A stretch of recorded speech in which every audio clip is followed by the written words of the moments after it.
Hi, this is Little Dwarf playing games while rambling coherently into a microphone.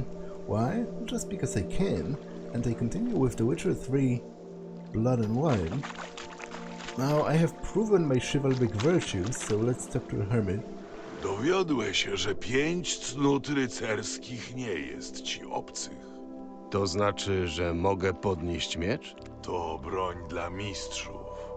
Musisz pokazać, na co cię stać. Walka odbędzie się na środku jeziora. Czy jesteś gotów?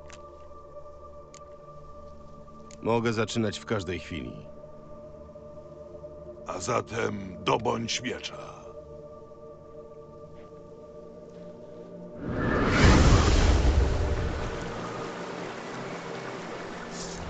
Moja ulubiona.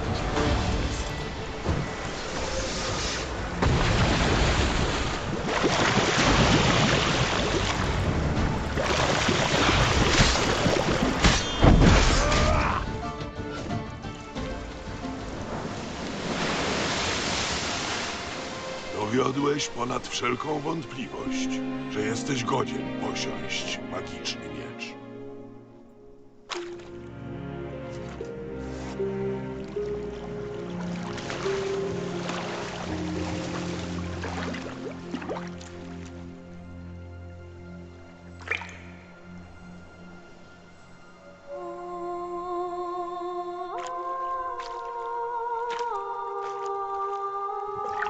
A oto i twój Arendite.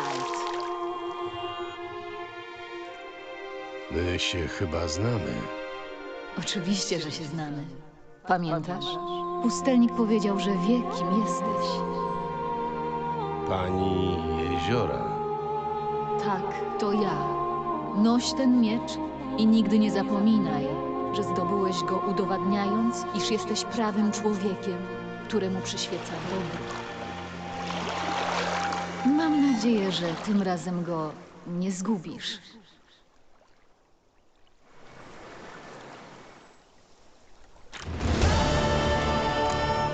Poprostuś.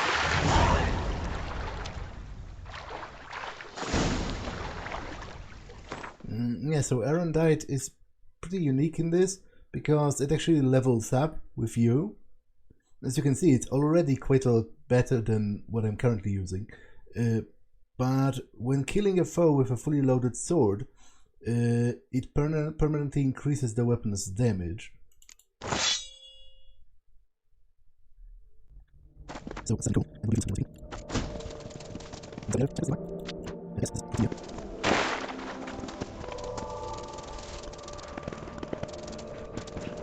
Ciekawe, czy trafię tu na jakieś ślady Mertena.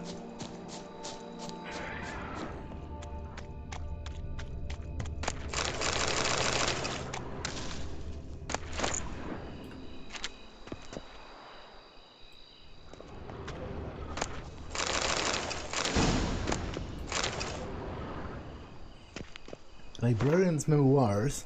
I embezzled and stole. I admit this, and I am ashamed of my actions. But what was I to do? My salary as a scribe was so laughably meager, I was reduced to borrowing coin from my mother. I was a thief, but I also did a great deal of good for the palace library. Who secured the import of such tomes as the Lives of the Prophets, the Hemorrhoidibus, The Art of Midwifery for Maidens, and many others? The Palace Library has me to thank for the storehouse of all knowledge needed for a merry and satisfied life, and other rare tomes such as the Speculum Aurum, or De Larvis Sciencis et Figuris Comicis. Theft and embezzlement mean nothing. True man's value shows in the manner in which he treats books.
Clerk's diary. It pretended to be just another day as a clerk at the ducal treasury. Start the morning with a baguette and camembert, then shuffle some parchments and head home before dusk. Today, however, the normal order of things was disturbed dramatically. I came across a highly interesting note in the archives, and along with it a key. The key is more interesting find, because according to what I could decipher from the dust-covered scribblings, it opens a chest full of gold coins, but I'm getting ahead of myself. While doing some routine straightening of the files, I found a report outlining procedures for the reform of the Bastille prison, orders straight from the Duke Henry Gras. We are all aware how badly that experiment ended, for the ruins of the prison to this day frighten any potential tourists with their battered skeletons and legends about howling spirits of the murdered guards. Yet I did not know that hiding among the abandoned ruins there was a chest, and that its key was laying right under my nose. The chest supposedly contains crowns meant for the purchase of books and rations for the inmates of Bastille. One of the clerks employed here at the time committed a sin of omission and sent the chest to the warden without the key. Yet perhaps that was for the best. The warden was impaled and the guards all skinned alive, meaning that those degenerates would have also got their hands on the chest had he received the key. As it is, might the chest still be there, unopened? Folks say a curse has fallen on that place, a dark power brought down by the bestiality of the murders it beheld. But folks also say an Ophiri will become an emperor of Nilfgaard and herald the end of the world, so there's no much point in giving any of that jabbering much credence.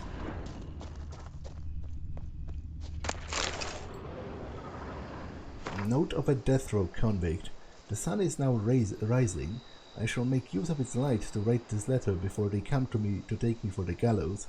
I do not know who shall read it, or if anyone will. Perhaps I am writing only to myself to cast this out before my execution and cleanse my heart. Yes, I killed him. Until now I have lied in an attempt to avoid punishment. I still believe he deserved death for what he did to me. Did I do wrong? Perhaps. Yet he was assuredly a bad man, one who deserved death. The gods shall make the final judgment, and they shall deliver their sentences, mine and his. I hear the guard's step. May the gods watch over my soul.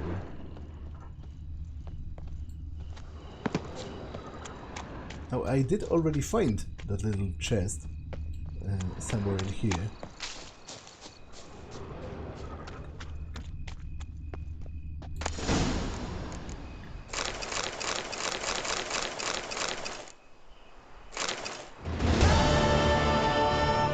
But that has nothing to do with the Witcher gear per se. It's just a random treasure side quest. Order for the reorganization and reform of the Bastille prison.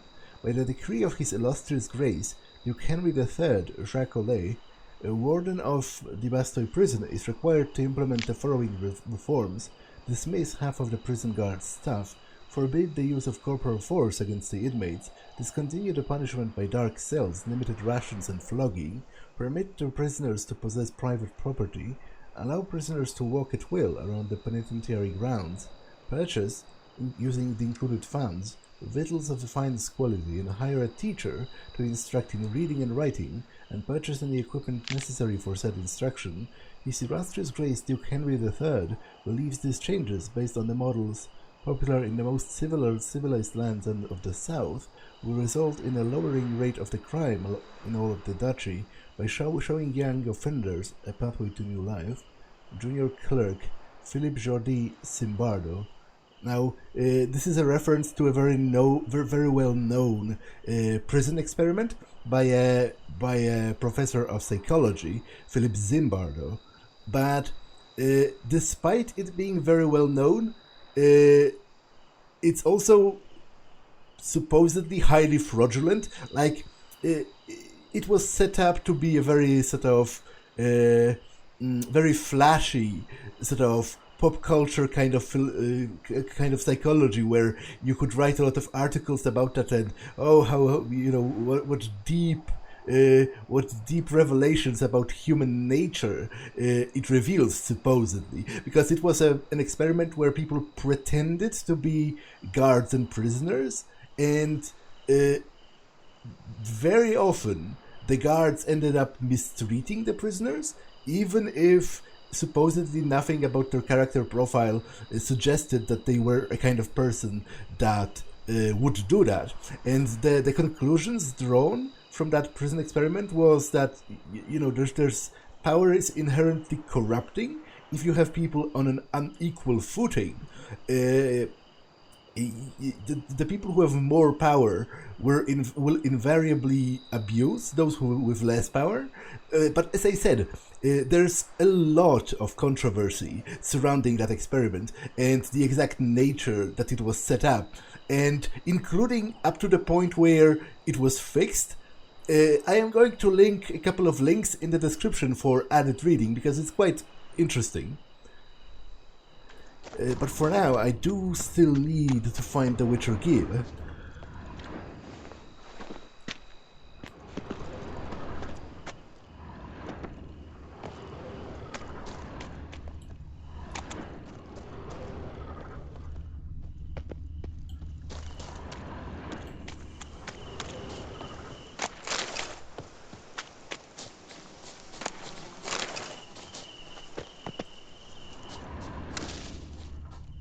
I'm just looking around for like an entrance to the basement or something.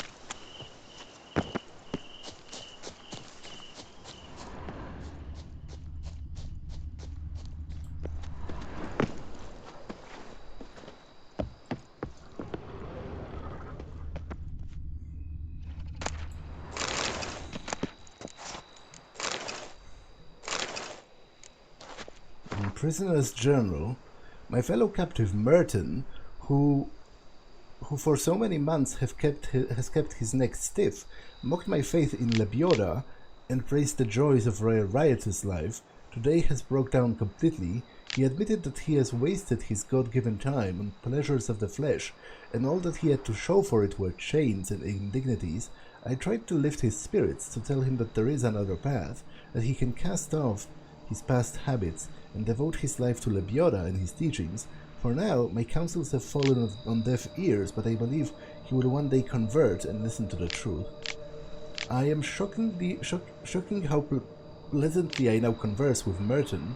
It beggars belief that once we could not bear each other's presence, he is a man transformed, metamorphosized. I feel he has accepted his new path. He devours greedily all that I tell him about Lebioda and his teachings.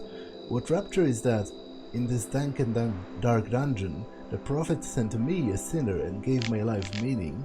It is over. Merton has served his sentence and has left these accursed dungeon walls. The teachings I have tried to pass on to him during these last dozen months have clearly taken root. Merton has vowed to go on a pilgrimage with which he will cast off his old ways and open doors for a new life. As I advised, he will first go to a cave where Lebioda received a new enlightenment and on whose walls he carved the four of his great truths. I hope the aura of that place will help Merton, as it helped many before him, achieve a cleansing and gain strength to continue in his pilgrimage on the next station, which I advised him should be... Z notatek w dzienniku wynika, że z więzienia Merten poszedł do tej legendarnej jaskini, w której podobno kiedyś przebywał Lebioda. To mój następny przystanek. Okay, but that's on the other side of the freaking world. Okay, but that's also a part that I have already explored, so I will go back there. But before that, I will actually wrap up those question marks over here,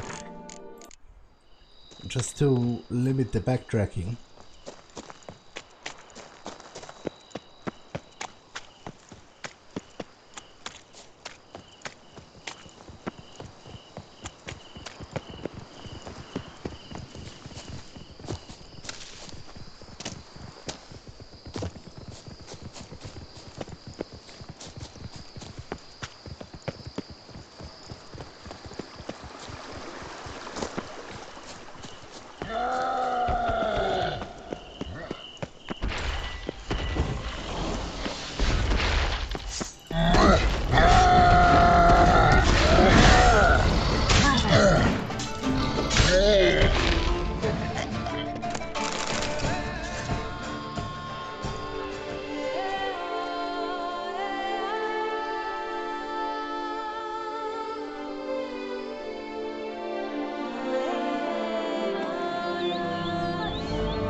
Got any traders?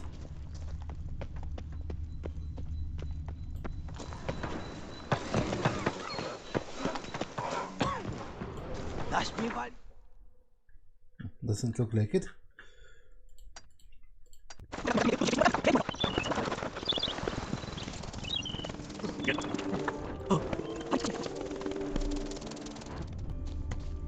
Pomocy! Pomóż nam! Ratunku!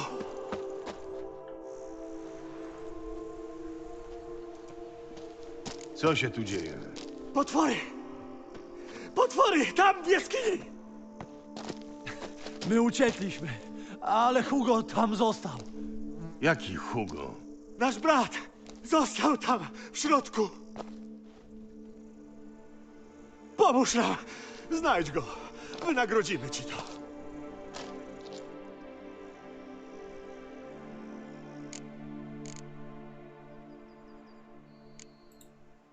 Po co tam w ogóle wchodziliście? No, zabłądziliśmy. Zaraz. Zabłądziliście do jaskini? Na świętego proroka Lebiodę. A jakie to ma teraz kurwa znaczenie? Czy weszliśmy zbierać szytnaćce, czy pieczarki, czy na spacer? Ważne, że Hugo został w środku. Mam rację? Uratujesz go czy nie, Wiedźminie? Każda sekunda się liczy. Widzieliście, co was zaatakowało? A skąd? Jak tylko ziemia zaczęła się ruszać, od razu do wyjścia pobiegliśmy. A Hugo, no niestety w drugą stronę. Czyli potwory wylazły z ziemi? No, chyba tak. No, zresztą nie wiem, nie przyglądaliśmy się, tylko wzięliśmy nogi za pas. To wy wysłaliście ogłoszenie? Szukaliście ochroniarza? Zgadza się, my. I nie bez kozery, jak widać. Czekaliśmy kilka dni, ale nikt się nie zgłosił, więc postanowiliśmy zaryzykować. To prawda. Głupio zrobiliśmy. Trzeba było poczekać. A teraz nie wiadomo, co się stanie z naszym biednym Hugo. Mógłbym się tego podjąć, ale to będzie kosztować. No, ile chcesz? Uczciwa stawka.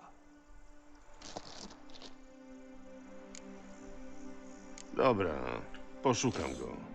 Wy dwaj zostańcie tutaj.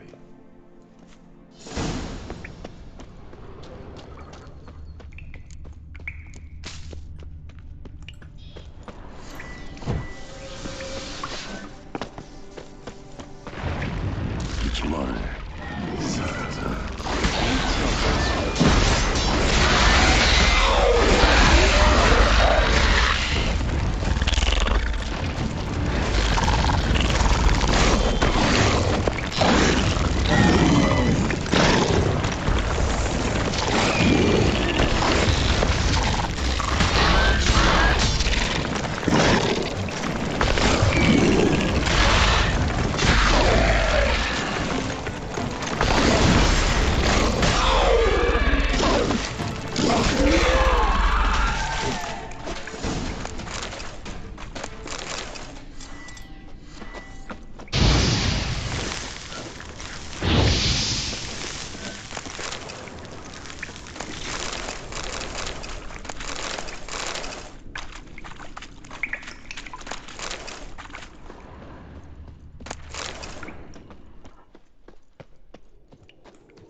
Ślady krwi. Hugo może być ranny.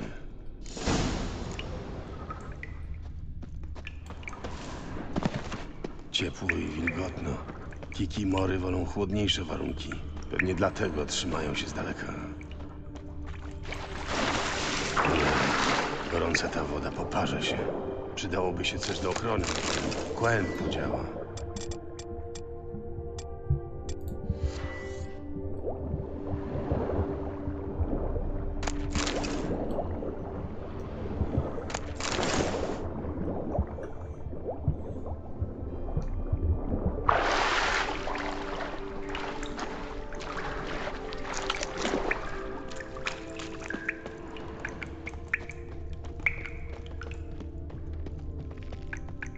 Aha, wy mister.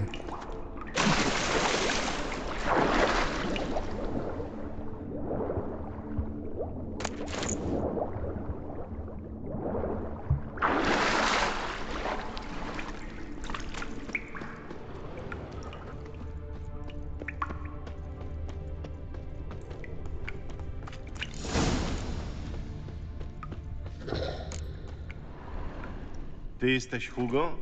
Przysłali mnie twoi bracia. O, dranie, łotry skurwysyny. Najpierw się na mnie rzucili, ale nie dali rady. Więc wysłali zbója, żeby dokończył dzieła. Co ty wygadujesz? Spotkałem ich przed wejściem. Mówili, że zaatakowały was potwory, a ty zostałeś w środku. Prosili, żebym ci pomógł. Tak ci powiedzieli? No popatrz, a to padalce kłamliwe. To na pewno jakiś ich kolejny podstęp. Zaczekaj, wolniej. O co tu chodzi? Ej, nazywam się Hugo Monard. Mój ojciec, Wiktor Monard, był słynnym producentem koniaku. Kłóciliśmy się z braćmi o to, kto przejmie interes po jego śmierci, więc ojciec postanowił nas zmusić do współpracy. Rozłożył swój destylator na części. 3 z nich ukrył. Każdemu z nas powiedział, gdzie schował jedną. Kiedy moi bracia dowiedzieli się, że tu jest ukryta ostatnia, ta moja część, uznali, że nie jestem im już potrzebny. Chcieli mnie wykluczyć z interesu. Zaczęliśmy się kłócić. Odgłosy szarpaniny obudziły potwory. No, oni uciekli. Ja pobiegłem w głąb jaskini. Czyli przyszedłeś tu po część destylatora. O to chodzi? Tak. Skąd to masz? Wyłowiłem z gorącego źródła. Twój ojciec naprawdę dobrze to ukrył. Proszę, oto twoja zapłata. No nie ma tego wiele, ale obiecuję, że kiedy uruchomię tawernę, będziesz miał zniżkę. Trzymam za słowo. A teraz chodźmy. Twoi bracia pewnie się niecierpliwią.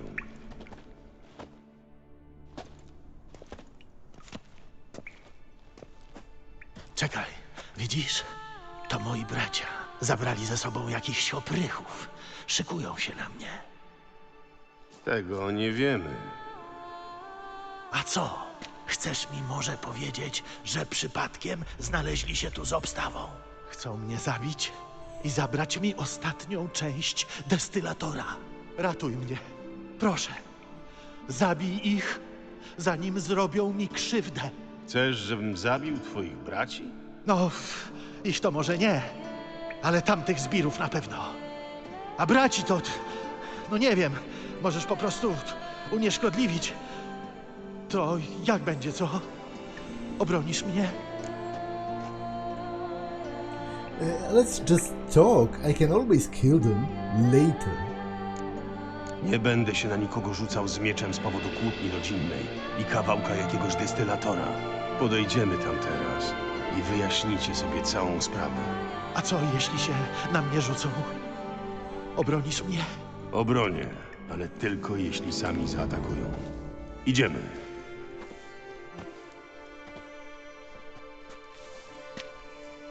Hugo! Nic ci nie jest? Martwiliśmy się o ciebie. No, jasne. Jakoś wam nie wierzę.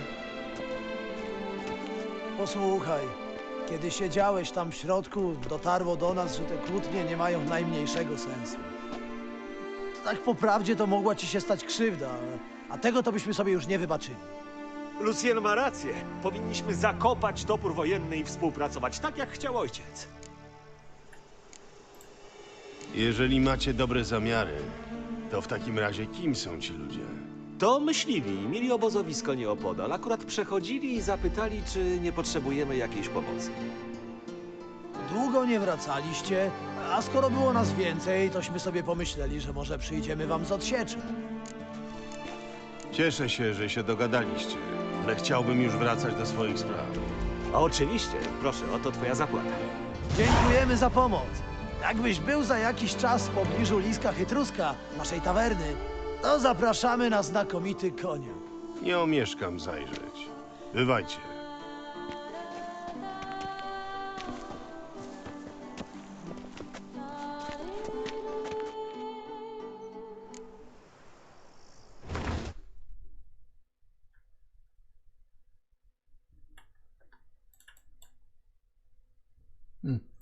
Although, isn't there like a specific thing that you need to destroy in a monster nest and then it sort of grays out? Maybe there are still Kikimores around.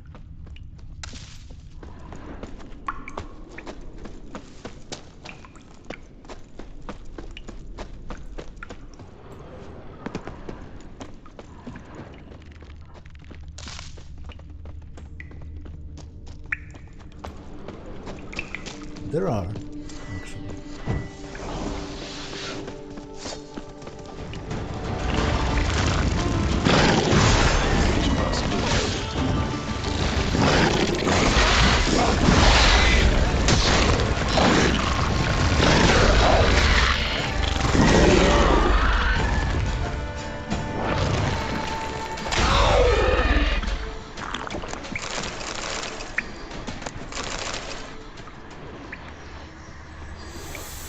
To mention the place of power. To miejsce mocy. Which is by all accounts pretty cool.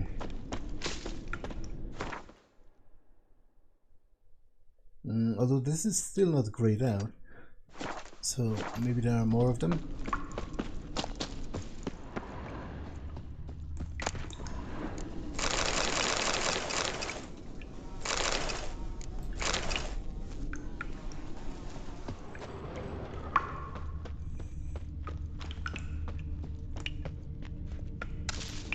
Letter to Martina Kryska.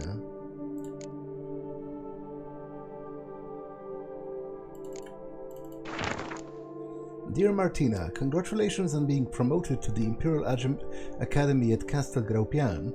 I am sure you'll quickly become one of the institution's premier scholars, yet before you set off to Nilfgaard, I, old Victor Monard, would like to ask you a small favor. You know my sons, you played together as children, so you know how hard it is to coax them to get along.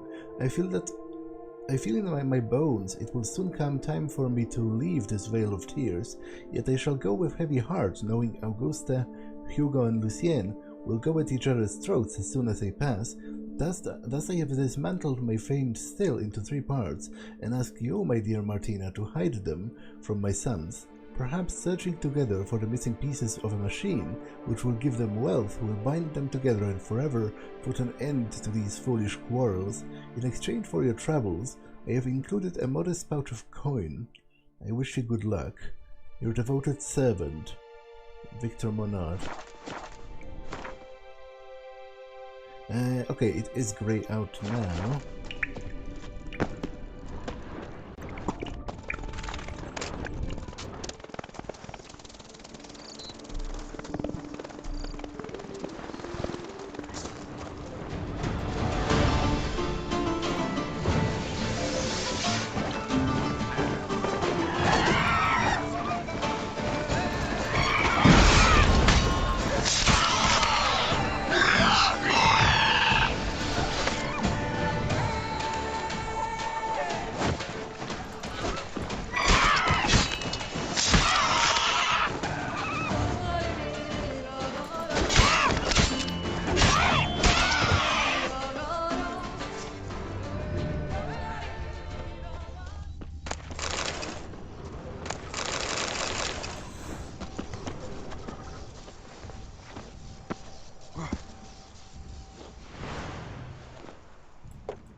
Samuel Aids notes, Father's hounding me to go do some chores again.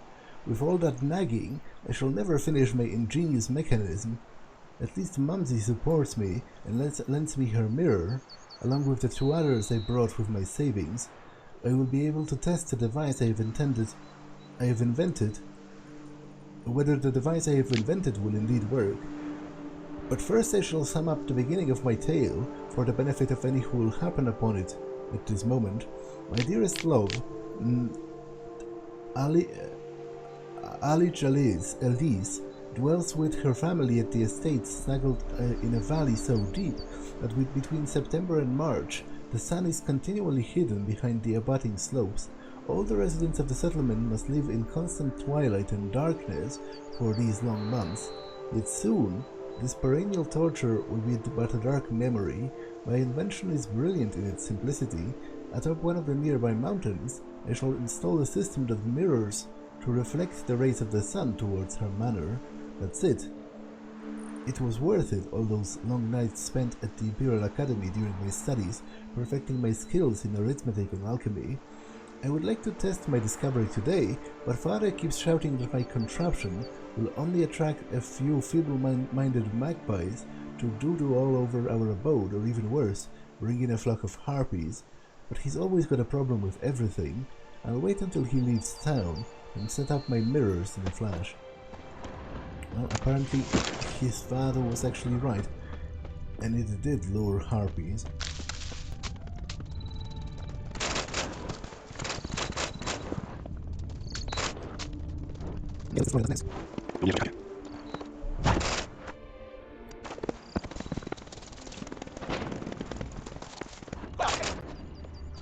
Hola, panie Wiedźmin! Hola, panie Wiedźmin! In the Fauna of the Northern Realms, Volume 2, bears dwell in the wilderness of the north, in its high mountain regions, and in areas gripped with eternal frost. These animals can be found where the human eye sees nothing but ice and snow, for they are skilled omnivorous hunters and gatherers, and always find nourishment of some sort, even in the most hostile conditions. Bears are best left avoided.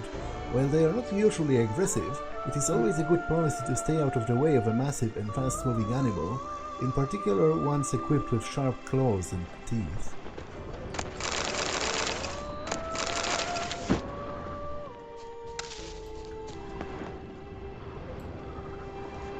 Czekaj! Wyście ten Wiedźmin są? Ten, co go księżna wezwała? Nie inaczej. A wy pewnie czegoś ode mnie chcecie. A jakbyście mi w myślach czytali. No bo, widzicie, te jaskinie w sam raz by się na magazyn zdały. Duże, suche.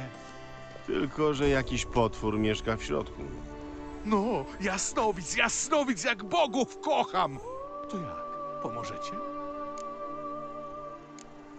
Może pomogę, a może nie. To zależy, czy się dogadamy co do zapłaty.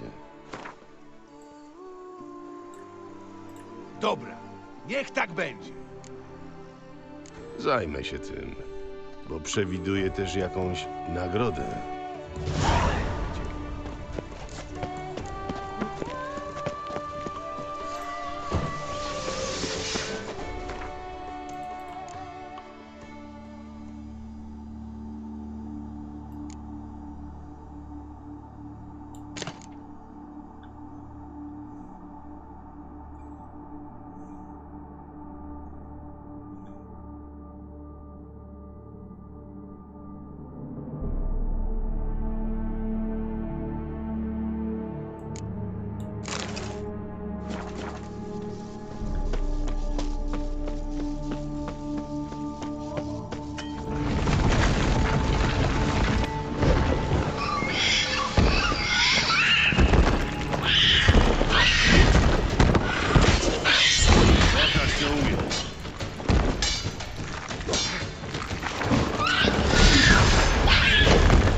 Co? Jak? Już po sprawie. Charley, który miał leże w jaskini, nie będzie się więcej nikomu naprzykrzał. Wybornie! No to zyskałem magazyn, a wy moją wdzięczność. Pokaż, co tam masz na sprzedaż.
To jaskinia, o której wspominał Merten.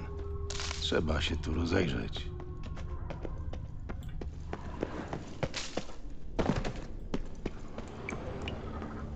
Wszędzie są karteczki ze słowami modlitw. Może Merten też tu taką zostawi. Verily I say unto you, give alms to the poor, yet deposit not a whole watermelon upon a beggar's lap, but merely half, lest the beggar's joy strike him with apoplexy. Oh, that's not all of that proverb.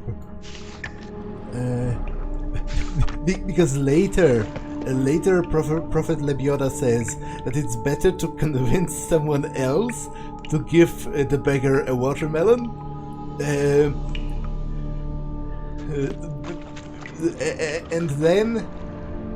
And then he says, or better yet, give him something that you don't want, because oftentimes it's not about the gift, it's about the feeling of being given a gift.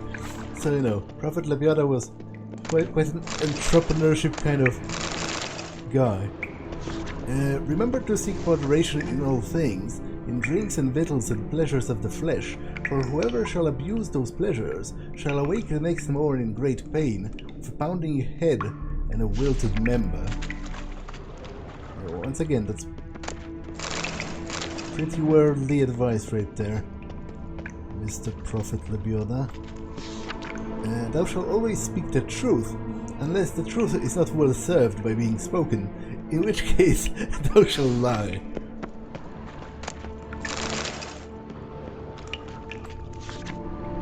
Do unto thy neighbor what thou hast deemed unpleasant.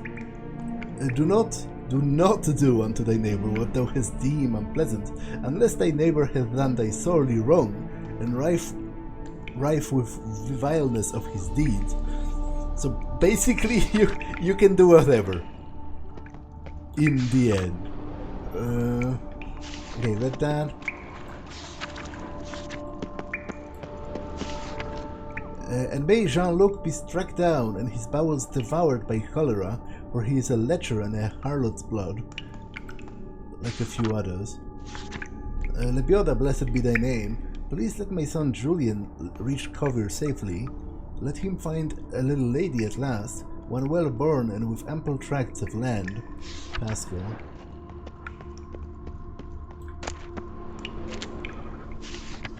Let me be beautiful, shapely, alluring and always youthful, and may lies know on that strumpet Maria's for tiny Babette.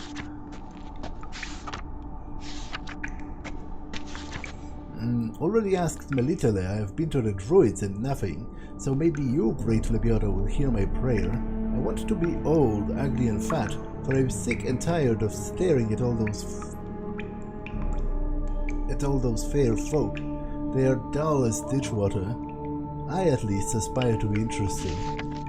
Well, to be honest, you don't need. That's the stupidest thing I have ever heard. You don't need God's help to be ugly, old, and fat. All of those things, some of them will come, being old will come whether you want it or not. And the other things you can surely take care of yourself. I, for example, am already ugly and fat, and I haven't even worked on it that hard.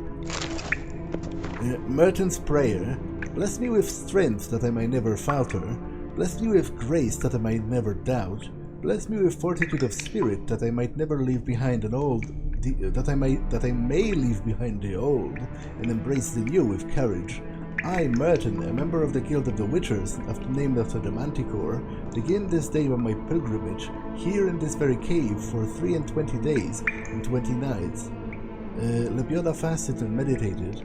I vowed to atone for my sins, to walk the path of redemption, and rid myself of all that ties me to this old life, so that I may stand proudly among the disciples of the highest, and proclaim myself a new man. I shall thus now journey to the temple of Lebioda, to meet with the great beggar, a sage who has pondered the pearls of Lebioda more than anyone else in this sad vale of tears. I shall listen to his counsel, and follow his guidance on my road to absolution. Merten napisał modlitwę na odwrocie schematu.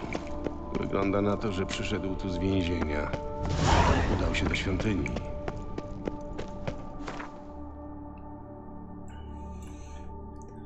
Okay, so, it's actually pretty nice, because that's exactly the place where I was planning on going next.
Po prostu świetnie.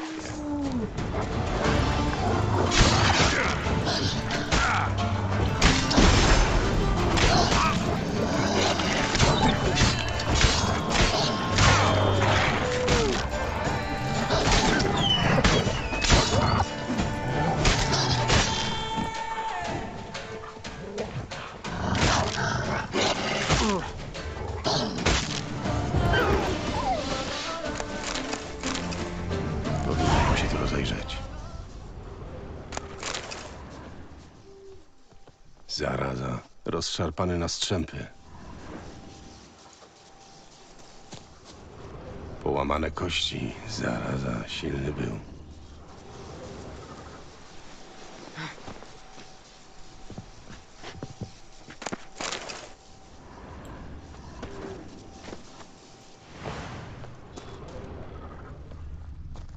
Głębokie odciski stóp, krew, ślady ucieczki.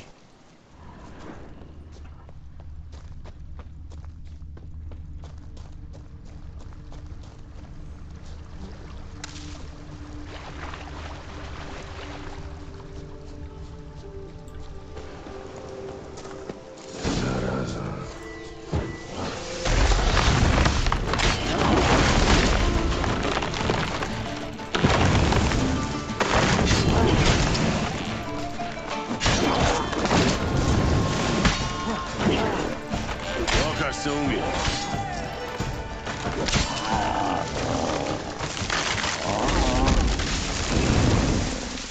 Z korzeniami coś jest. Możecie wyjść. Nic wam nie zrobię.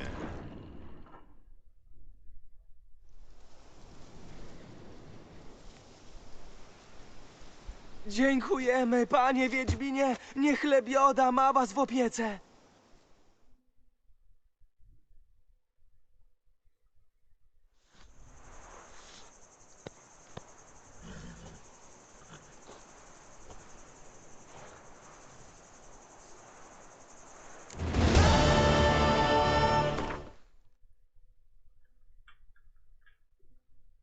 Well, apparently a great statue is being constructed here. So let me take a look at that.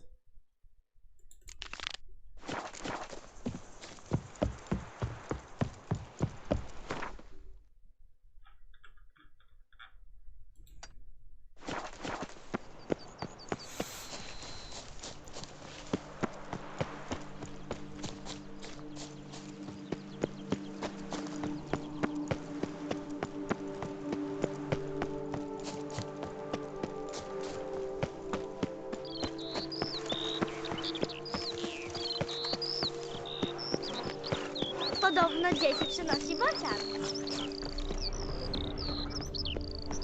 To mi wygląda na świątynię, o której pisał Merten. Trzeba się tu rozejrzeć. Może trafię na coś ciekawego.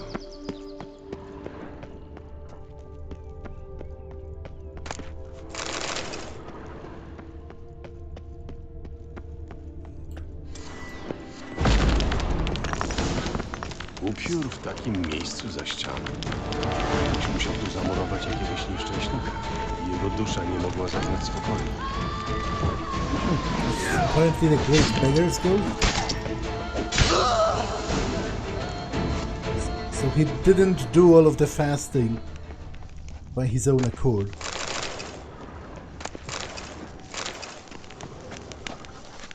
The tenebrous wilderness of Ced Mirkfid. In the northwestern region of the Duchy of Toussaint, past the Blesher River, lies the forest of Ced Mirkfid, a druidic sanctuary which, as the result of treaties signed with the duchy's rulers, enjoys full autonomy in its internal affairs. The forest is one of the main reserves of Beauclair oak, a significant component in the local cooperage industry. With ecological balance in mind and following the agreement between the Coopers Guild and the Flamenca, the leader of the circle, oak felling in the forest is currently subject to strict supervision.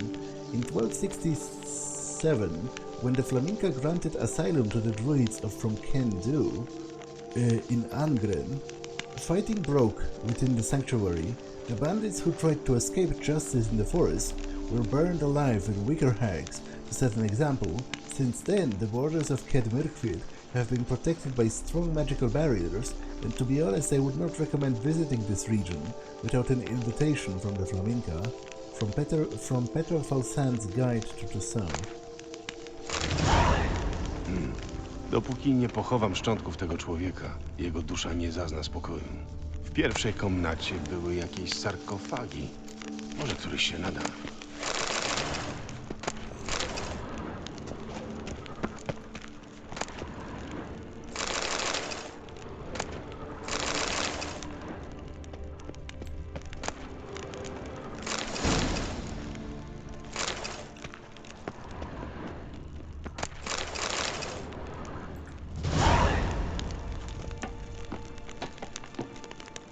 Great Beggar's Journal. The attacks have grown more forceful. The residents of nearby village who oppose my presence become more aggressive by the day. They do not like that I speak the truth about their former deities. They cannot understand that they will only find salvation in Lebioda. They threaten me with death, but if I am to die for Lebioda, if it is the destiny that the prophet has marked out for me, I shall fulfill it with a broad smile on my face. I have just parted with the most marvelous guest, a true convert, a man of extraordinary yearning for truth and faith. He is called Merton and was once a witcher, but has abandoned this dishonorable trade and embarked on the path of truth. We spoke at length and sat together for hours in meditation and prayer. To better honor Lebioda, he left behind here many goods which symbolized his attachment to his former life. He has made great progress. If only all disciples of Lebioda were so fervent in their faith, the world would be a better place. Merton has confessed to me the bitter truth about the foul deeds he has wrought in his past life. I told him that if he is to obtain cleansing, he must go to the hidden chapel. Reaching this bleak place, which is carved out of the rock and ridden with dangerous creatures, will in itself constitute a challenge and a trial, and if Lebioda lets him enter the chapel's confines, it means that he has forgiven his sins and his crimes, and so Merton went. Let Lebioda guide his feet. My fate is sealed. I shall die for my faith, for truth, for Lebioda. This night the folk from the village, a band of drunken thugs, attacked the temple. With hate and malice on their breath, they cried that since I am the great beggar, I should now beg Lebioda for mercy. They looted the temple of all of its treasures, thankfully leaving behind the books which they deemed worthless, and walled me in to wither in a sealed tomb. If Lebioda does not send me help, I will die here. May my bones bear witness to his glory.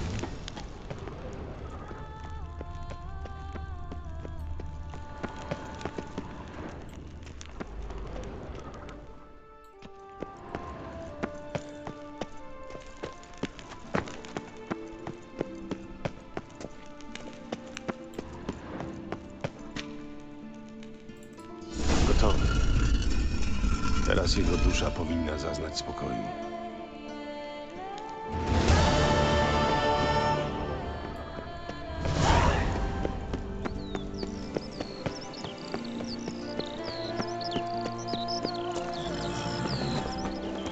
Czego chcecie? Naprawdę powiadam wam, że gdyby ludzie brali do serca nauki proroka Lebiody, świat byłby lepszy. Dlatego powtarzajcie za mną te słowa. Proroku Lebiodo! Proroku Lebiodo! Proroku Lebiodo! Obiecuję żyć wedle twoich nauk Obiecuję żyć wedle twoich nauk i nie zbaczać z drogi prawdy, którą nam pokazałeś. I nie zbaczać z drogi prawdy, którą nam pokazałeś.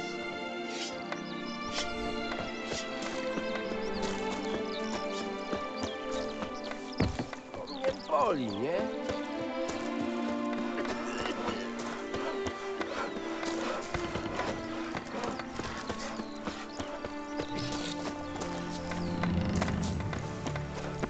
Słucham. Ależ mi się ręce trzęsą. So who's in charge here?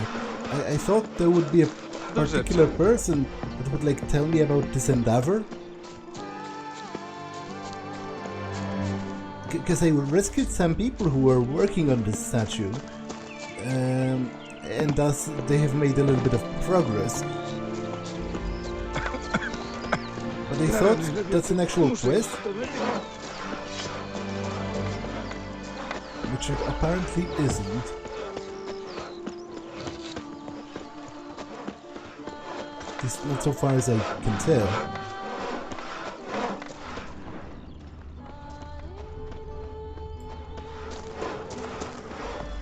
Słucham. Interesting.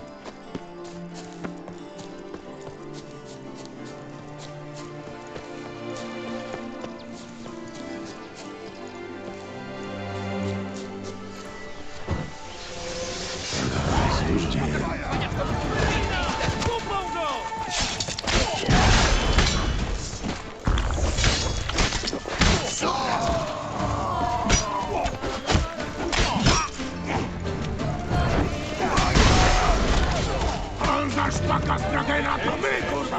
To my!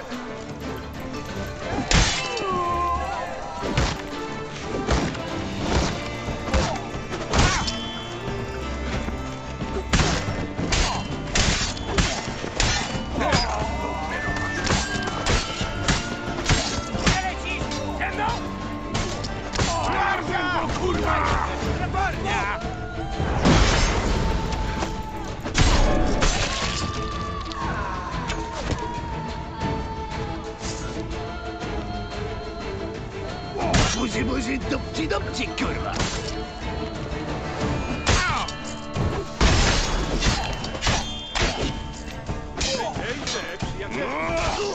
Panie! Tutaj! Ratunku!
I na co im to było?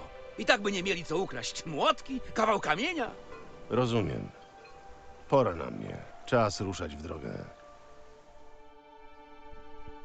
No, but can we trade?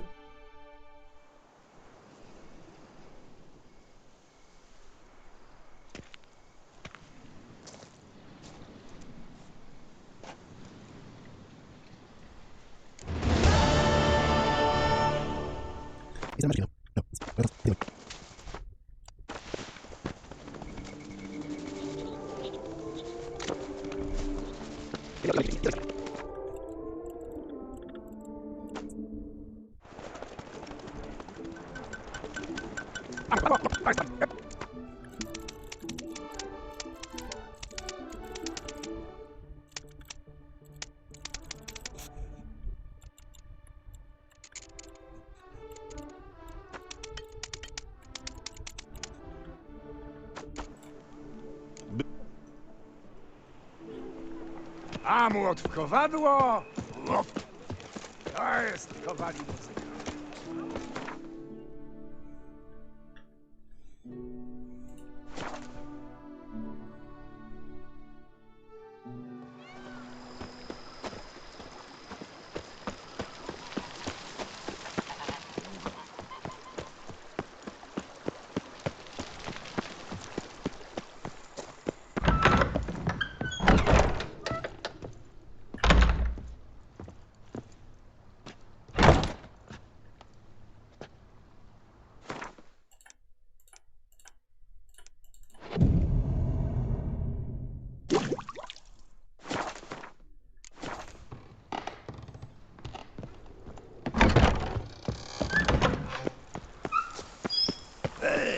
Miłość, młodość, awantury.